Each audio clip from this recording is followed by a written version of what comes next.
ito po din ang update natin para sa lagay ng ating panahon ngayong hapon po ng May 16, 2024 na kung saan sa ngayon ay patuloy pa rin natin na binabantayan ang LPA na nasa silangang bahagi pa rin ng Mindanao na pinangalanan nga po ito ng Invest 93W. Kung hindi po yan malulusaw ng HPA ay posibleng lalakas po yan at maging bagyo sa susunod na mga araw at ito nga pinapakita ng forecast model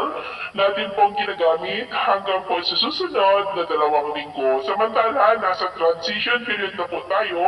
at patungo na po tayo sa tag-ulan season. Between 3 to 4 weeks from now, ay posibleng opisyal na idedeklara ang simula ng rainy season dito sa ating bansa. At sa lagay ng ating panahon,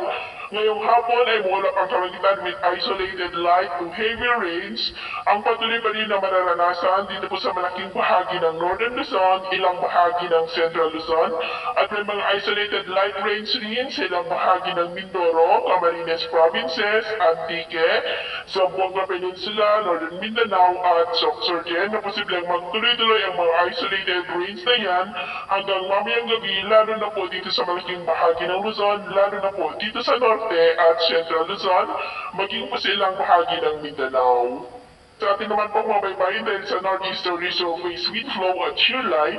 ay maalan po sa mga baybayin ng Babuyan Island at Batanes na ang mga alon ay posibleng aabot hanggang po sa 1.5 to 2.5 meters high. Kaya iwasan muna natin ang papalaot, lalo na po sa ating mga kababayan na nandyan po sa may extreme northern Luzon para sa makaiwas sa mga sakuna.